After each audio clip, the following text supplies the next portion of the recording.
Hello guys, ito nga pala yung bago kong pet, si Brandy. Bali nabili ko siya noong February 10 at pinadeliver ko lang. Ito yung na-vlog ko nung una, yung may 1 month old Labrador. Actually, hindi naman siya pure breed na Labrador, hybrid lang siya. So, mga 80% lang na Labrador. So, nung dumating siya ng February 10, nung February 14, dinala namin sa vet at na-deworm at after 2 weeks, February 28, binalik uli namin para injikan na sana siya ng 5-and-1. Kaya lang, nagkasakit nga siya.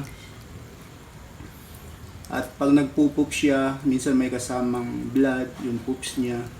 At may sipon. At nawalan siya ng ganang kumain. So, na-test siya, nag-positive siya sa canine distemper virus. So, ang sabi ng vet, re-resta na muna siya ng mga gamot at na-injikan siya ng meron siyang oral medication, then may injectable. So, sana guys makasurvive itong pet ko. Ayan.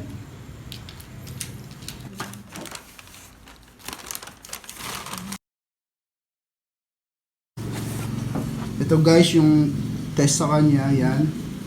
Canine distemper virus, ayan, positive siya. Ito pala yung mga reseta sa kanyang gamot, ayan. Ayan guys, nanili namin sa Mercury. Ayan. Bali, 4 ito. 4 ang iti-take niya. Ayan. At dahil hindi nga siya kumakain, niresetahan na rin siya ng Cerelac. Ayan, ipo-force feeding namin. Ayan, para makatulong sa kanya, lumakas yung immune niya. Saka mayroon pang Orisol. Ayan. Sana guys makasurvive si Brandy sa distemper. Ayan guys, nang bago siyang dating dito sa amin, dumating siya ng tanghali. Pinakain ko, hindi siya kumain. Nung unang araw, hindi siya kumain. Sabi ko, baka napagod lang siya sa biyahe. Dahil sa Maynila pa siya nanggaling. Pinag-deliver ko dito sa Rizal. Medyo malayo din yung biyahe niya. Pero kinamagahan, kumain naman siya. Masigla naman. Ayan, makulit. Naglalaro. Tsaka mataba siya noon, kaya cute siyang tingnan. Ito na siya ngayon. Hindi na siya kumakain. Nahihirapan ng tumayo. At pumayat na. Napamahal na kasi sa amin yung si Brandy. Kahit more than 2 weeks pa lang siya sa amin, parang baby na rin ang turing namin dyan.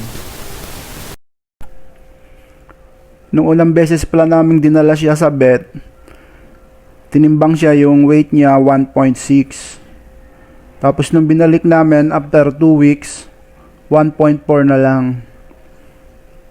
So gumaan siya, sa halip na bumigat, lalo pa siyang gumaan.